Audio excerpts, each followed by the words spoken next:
Uno de los presidentes más polémicos que ha tenido México, sin duda, es Carlos Salinas de Gortari, no solo por su gestión en la presidencia, sino por los escándalos familiares en los que se vio envuelto tanto en su periodo del sexenio como en los siguientes años hasta la fecha.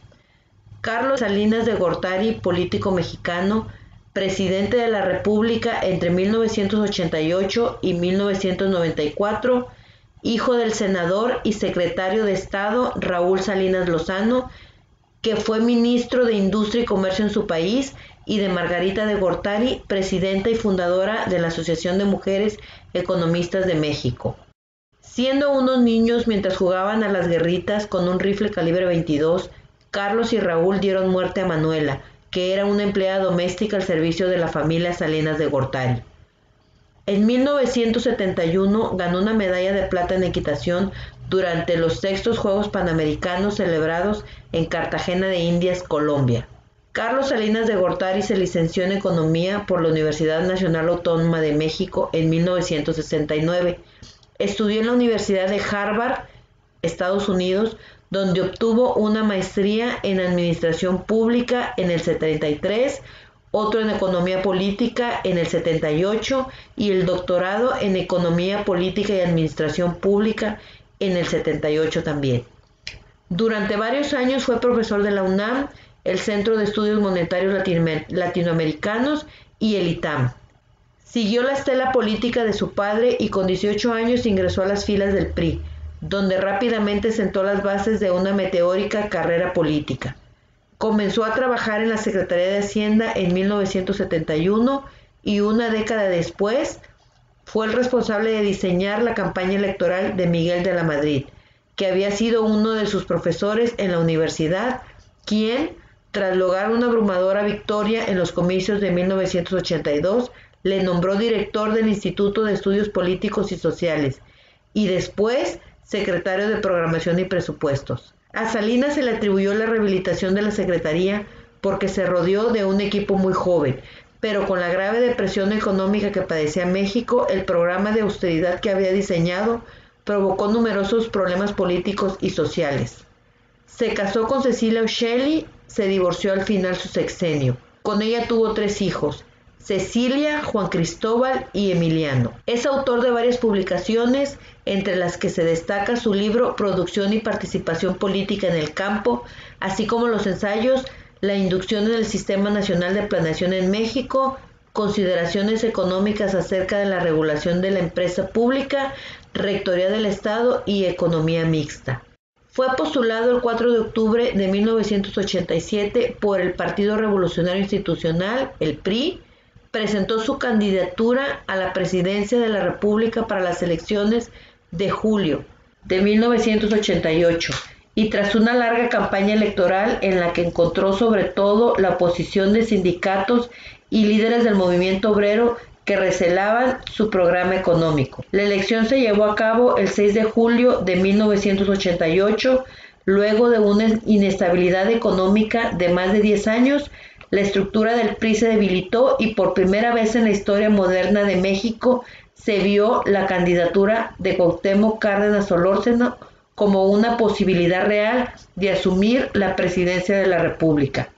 Resultó electo de la República Mexicana durante el periodo de 1988 a 1994, sustituyendo así al licenciado Miguel de la Madrid Hurtado, en una de las elecciones más polémicas de la historia reciente de México. Carlos Salinas de Gortari logró la victoria y se proclamó presidente de los Estados Unidos de México. Durante la ceremonia de investidura celebrada el 1 de diciembre, anunció los principales asuntos de su agenda política, entre la reducción de la deuda externa, el incremento de los niveles económicos del país y la lucha contra la corrupción y la violencia. Tras ganar las elecciones, Salinas tuvo que enfrentarse con enormes problemas, pero gracias a un ambicioso programa de modernización logró revitalizar la economía de México, estimulando las exportaciones y apoyando al libre comercio entre los países de Centroamérica.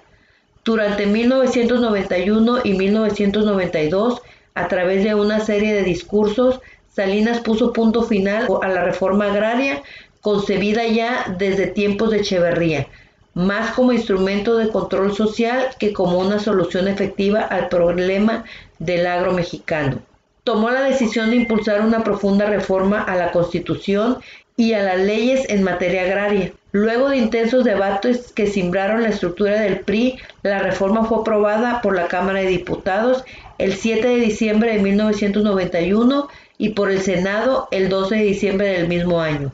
La reforma fue publicada el 6 de enero de 1992 en el Diario Oficial de la Federación y entró en vigor al día siguiente.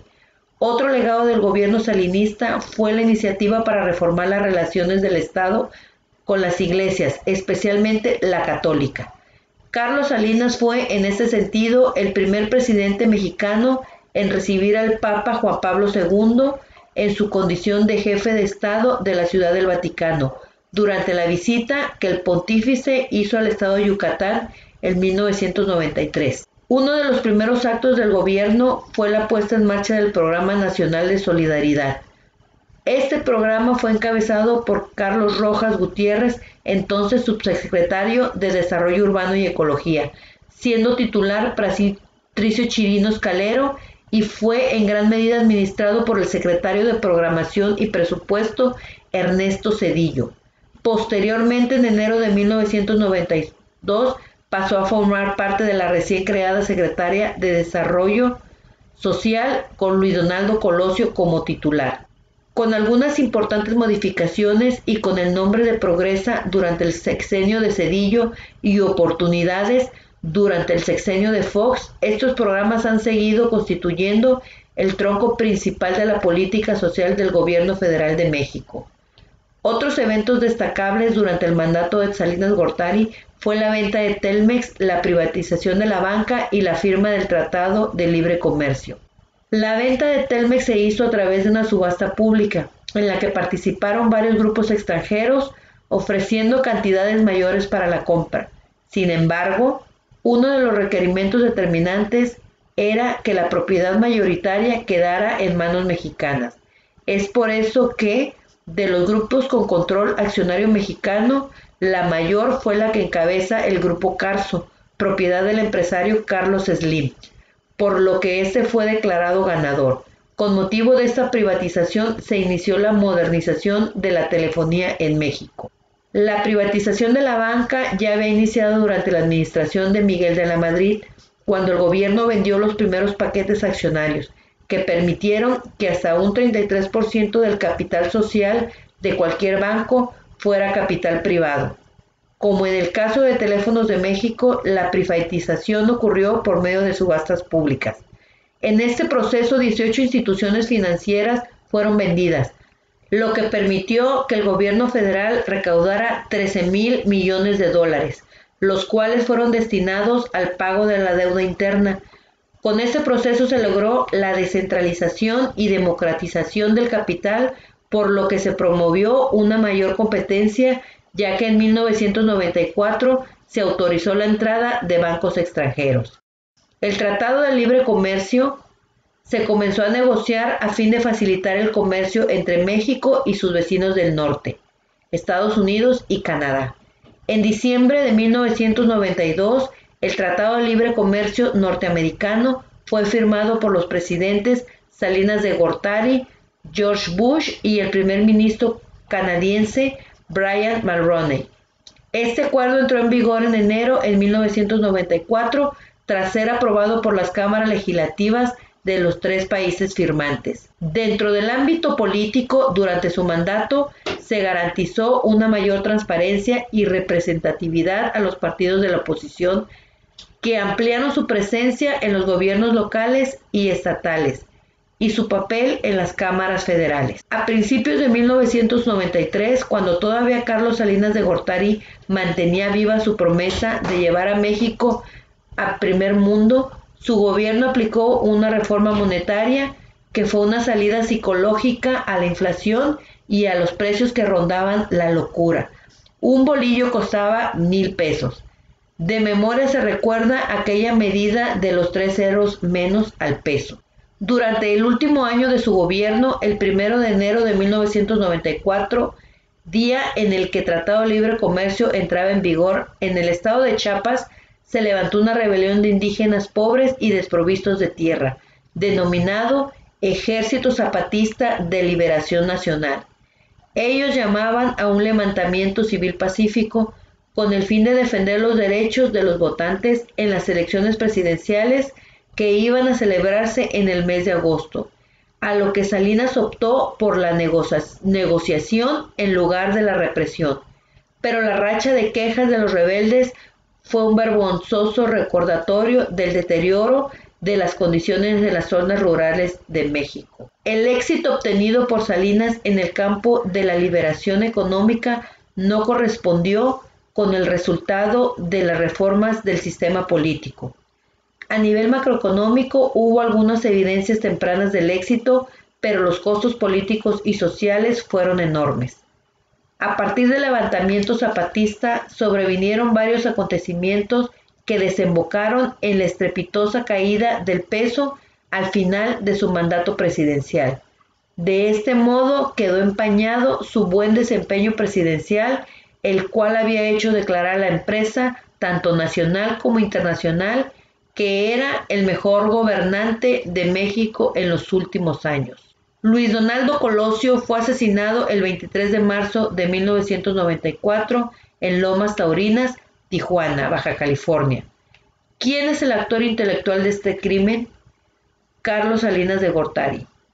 Él es el autor intelectual de estos crímenes, lo afirmó y lo confirmó el senador de Morena, Félix Salgado Macedonio, y sin embargo goza de absoluta impunidad. A raíz de ahí, en este país, cada quien puede mandar a quien quiera, no pasa nada.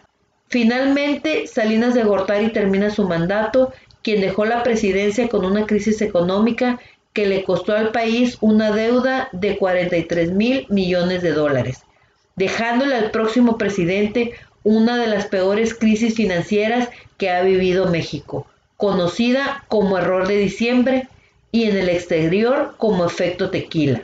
El 3 de marzo de 1995, tras una reunión en la residencia oficial, Salinas abandonó el país sumido en una complicada crisis política y personal, atacado por todos los medios políticos que antes habían aplaudido sus decisiones ejecutivas. A la grave situación económica del país tras su mandato se unió la acusación contra su hermano Raúl Salinas de Gortari como supuesto autor intelectual del asesinato en septiembre del 94, de quien entonces era su cuñado y secretario general del gobernante Partido Revolucionario Institucional, José Francisco Ruiz Massieu. El procesado fue condenado a 50 años de cárcel, aunque el expresidente de México mantuvo la convicción de que el juicio fue una trampa política. Además, en 1994 figuran los testimonios de Raúl Salinas, el hermano incómodo del presidente, investigado por peculado y homicidio. Raúl Salinas se ganó la fama de negociante en la sombra durante los años en el poder de Carlos. Otro de los hermanos de Carlos Salinas de Gortari, a quien la Interpol investigaba por presunto lavado de dinero, fue asesinado en el Estado de México en el 2004, en circunstancias aún no esclarecidas. El cadáver del menor de los hermanos Salinas, Enrique Eduardo, fue encontrado en su carro con una bolsa de plástico en la cabeza. Su muerte dio lugar a toda clase de especulaciones, pues agregó una página a la negra historia de una de las familias de mayor tradición política de México. Salinas abandonó el país para regresar solo esporádicamente por asuntos familiares durante el sexenio de Zedillo. Carlos Salinas de Gortari, el expresidente, actualmente se desempeña como consejero ejecutivo del grupo Dow Jones y vive con su segunda esposa, Ana Paula Gerard Rivero, y con sus dos hijos, Ana Emilia y Carlos. Y es del dominio público que sigue teniendo mucha influencia en el gobierno de México, ya que representa un grupo muy poderoso de intereses. La influencia de Salinas de Gortari se debe a que desde su gobierno se entregaron empresas y bancos a particulares y muchos políticos fueron beneficiados.